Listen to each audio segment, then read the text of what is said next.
trabajar en una investigación.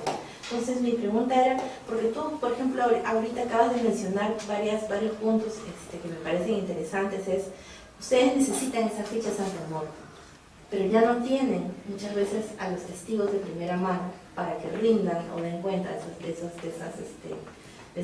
referencias.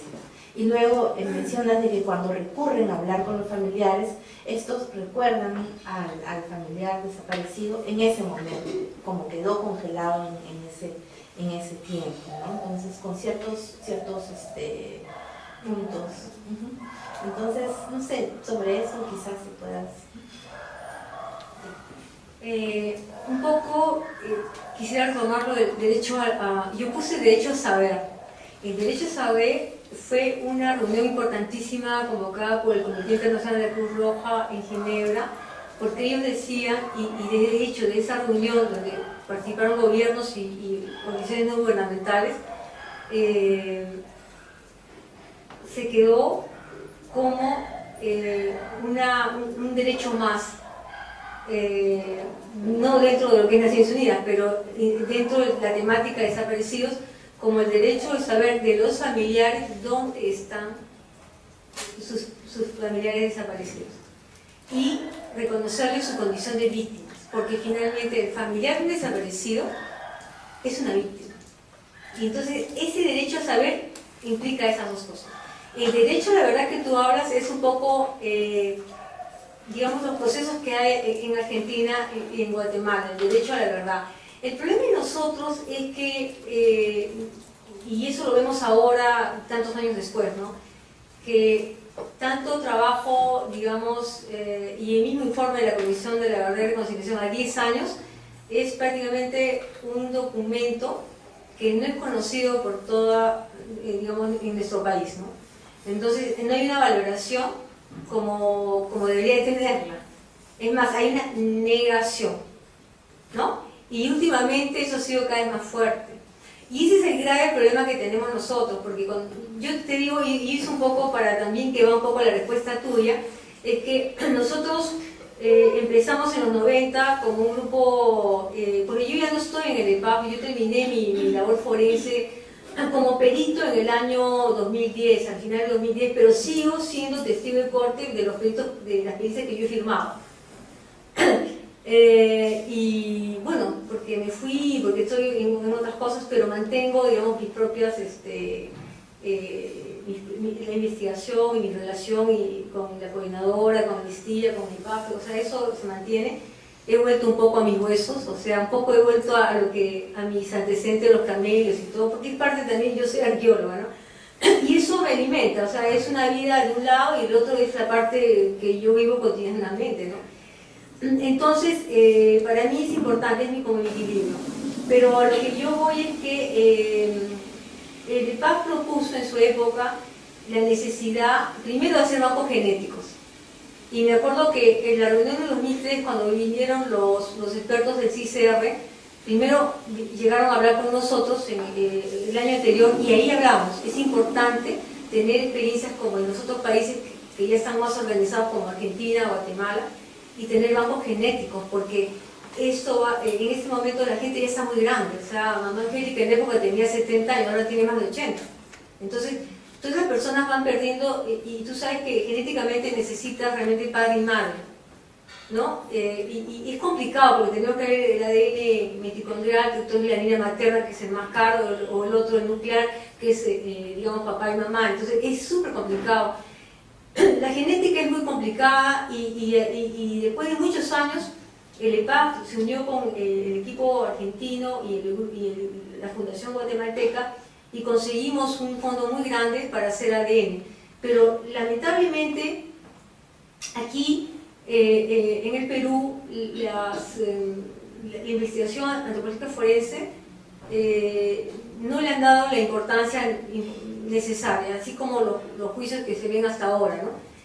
Y entonces no ha habido una política de Estado para, digamos, ir a hacer reconocimientos y trabajar tanto sociedad civil como el Estado. Entonces, en este momento, es la razón por la cual el EPAP, que tiene relación con varios casos, solamente va cuando le piden, ¿no? Y lo único que puede aportar ahora es el ADN, pero hace trabajos de operaciones digamos, lo que podríamos decir, hay casos que lo piden también, pero no es tan frecuente. ¿Por qué? Porque las cargas procesales de los jueces y de los fiscales principalmente, porque ellos tienen que armar el caso para pasar la justicia, son largos.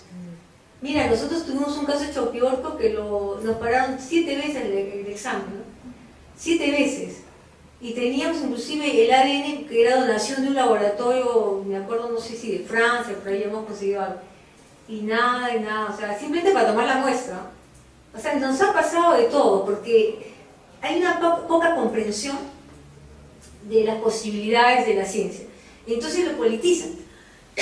Lo politizan, o sea, en el caso de Libertad, en la época, nosotros logramos hacer las fichas de muerte de todos de los 14, hicimos los perfiles biológicos. Cuando hablo de memoria desaparecidos, hablamos de perfil biológico, ¿no? O sea, lo que tu cuerpo te da, ¿no? O sea, por ejemplo, tus huesos, o sea, no te va a decir que tú tienes 20 años, te va a decir que tú tienes entre 20 y 30 años, porque tus huesos tienen una manera de fusionarse, y de manera que uno va avanzando te vuelves más chiquita, ¿no? O sea, yo medí 1,55 m, ahora estoy 1,52 m probablemente. Y así sucesivamente, o sea, somos así, crecemos y después bajamos. Entonces, nuestro copio biológico tiene una edad, que no es tu cronológico que da en tu DNI. Entonces, ese es el perfil biológico. Entonces yo mido y dice esta persona mide entre tantos, son rangos. Y todos esos rangos, curiosamente y tal vez patéticamente, se desarrolló después de la Segunda Guerra Mundial, donde Estados Unidos tenía que recuperar el ejército de Corea, porque era un costo muy grande para el Estado de seguir pagando a las viudas, y entonces era un costo enorme. Entonces, por eso comenzaron a hacer las exhumaciones en Corea y ver ADN, porque bueno, ellos tienen la plata del mundo. Y luego los suecos, los franceses, todos al campo de concentraciones, en fin, para recuperar los muertos, ya por memoria histórica, como pasa en la Guerra Civil Española, a finales de los 80 empezaron recuperación de nuestros muertos, ¿verdad? Porque además España había pasado, precisamente había un cambio, ¿no? Entonces, y ahí viene la lucha por la memoria histórica, y es por eso que nosotros en el EPAC en el 2002 comenzamos ese proyecto de memoria histórica, pero enfocando a la memoria de los desaparecidos. A diferencia del movimiento de memoria histórica, era memoria de los desaparecidos. ¿Quién era esta persona? Porque es individual. Puede haber más de 15.000 desaparecidos, pero cada uno es un mundo. Tiene una familia, tenía esta edad, le gustaba tener gatitos, de repente le gustaba trabajar el campo, de repente le gustaba pintar, etc. Tenía una mamá, un papá o tenía hijitos. Entonces ese mundo le corresponde a esa persona. Y esa persona a su vez tenía una familia. Entonces, ¿cómo lo recuerda esa familia? Y efectivamente, el proceso, y ahí viene una de las cosas, como tú dices, ¿qué lo reconforta? Yo te voy a decir una cosa que nos ha parecido increíble. Nosotros hablamos quechua en el equipo. Todos éramos, pues, gente de Lima, ¿no? Pero afortunadamente, en Ayacucho teníamos amigos que también trabajaban, justamente gente de la Comisión de la Verdad, que nosotros preparamos, dicho sea de paso, preparamos a un grupo, tanto en Ayacucho, inclusive nos llevaron a Cusco, estuvimos en Huancayo, nos llevaron a varios lugares, hicimos talleres para la toma de datos ante morte. Obviamente no lo puede hacer cualquiera, pues por lo menos tiene que ser un poco alguien con cierta preparación, pues que seas antropóloga, un poco de ciencias sociales, ¿no? Para poder acercarte a la gente. El primer punto era, las personas tienen que tener confianza en ti, tienen que generar confianza. Y solamente así la persona puede abrirse, pero no hablábamos su idioma, pero teníamos personas que hablaban con ellos. Y entonces, a veces en la primera oportunidad, el recuerdo no llegaba, y más bien le producía dolor. Y por eso nosotros, desde el principio, desde la época que se preparaba la mesa de trabajo para la preparatoria de la Comisión de Verdad, nosotros propusimos que porque nosotros ya trabajamos en esa época en los Balcanes, del 97 trabajamos en los Balcanes, nosotros como consultores, y trabajamos en el campo, y trabajábamos pues campo y morgue. Entonces ahí tú veías la necesidad de tener acompañamiento psicosocial, y nosotros decimos, tiene que haber psicólogos, pero lamentablemente tú propones cosas, pero no todos podían. o no todos tenían acceso a ir a un lugar. Y al final el Estado también por su lado tiene que, ahora 10 años después ya además hay el MINSA también tiene grupos de salud, ¿no? que han trabajado con nosotros estándares, ¿no? Junto con la gente de medicina legal, pero en medicina legal los rotan mucho.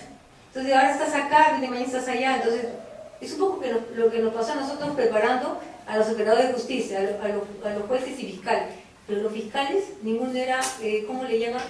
El fiscal superior, todos eran en el cargo, es decir, cuando tú no estás nombrado, de repente... Provisional, pero gracias Silvia, porque eras la logista de esos talleres. Entonces, ¿qué pasaba? El provisional, de repente, al año siguiente, después de haber tenido la preparación para estar en esta cosa penal, digamos, de casos históricos que le llamamos, lo pasan a familia. Entonces, toda esa preparación de esos talleres de años, o sea, y eso es lo que pasa en el Ministerio Público. Y eso es lo que ha sucedido en buena cuenta. Hemos perdido muchos años, 13 años prácticamente. Porque desde un principio, en el año 97, 98, 99, ahí con la coordinadora, éramos un grupo nada más, ahí. Y luego cuando nos dan el caso de Lima Artea, que fue la primera intervención forense que hicimos, ahí nos constituimos formalmente, porque ahí no nos iban a aceptar como un grupo. Y con toda esa formalidad, hicimos ese caso, conseguimos que un laboratorio pueda hacer la parte del ADN, pero finalmente eso ha quedado ahí, porque nosotros cuando hacemos la parte, ¿cómo explicarte? El análisis biológico, se constata los datos, ¿no? O sea, Serpa era de tal manera, su quijada, era totalmente diferente por talla, por todo, nosotros éramos muy jovencitos. Entonces, al final, cuando tú haces tu esquema, estos rangos de edad, los puedes decir, este es así, los tienes, pero eso no es suficiente, porque tienen nombre y todo, entonces tienen que ir con las familias. Entonces los fiscales querían ADN y bueno, ahí ya esa cosa ya escapa al EPAF. Es lo que te quería decir. El EPAF no puede hacer justicia, ni puede hacer una exhumación, ni puede analizar ningún resto óseo si no tiene fiscal que le permita. Porque nosotros, por ejemplo, en la época, nosotros hemos hecho pericias de parte. Hemos sido en la época del doctor Saavedra y la doctora Magallanes y la doctora Alba, que es la que empezamos con el MRTA, hemos sido los peritos de los casos Colina. Por eso te digo que nos han llevado la herradura, la chila, todo, y teníamos a Chucky ahí, y tenía sus mapitas. Entonces yo digo, este señor creo que quiere tener un poco de aire probablemente, ¿no? Porque la verdad que no sé, además la herradura, por ejemplo, llena de harina, entonces es como cuando se iba a Huacho a ver lo de Pedro Yao, con el chofer que se acordaba, pero fue de noche y él era chofer nada más. Entonces esas cosas imposibilitan, porque es más, en un año trajimos a los perros, que eran perros especialistas especializados en el olor del hueso humano, no salvavidas como otros, ¿no? Hay perros que están al tanto los, digamos, gente todavía viva. Hay especialidades de todo tipo.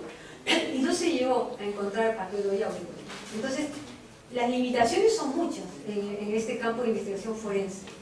Pero yo me acuerdo el caso Molino que tú mencionas, hemos hecho...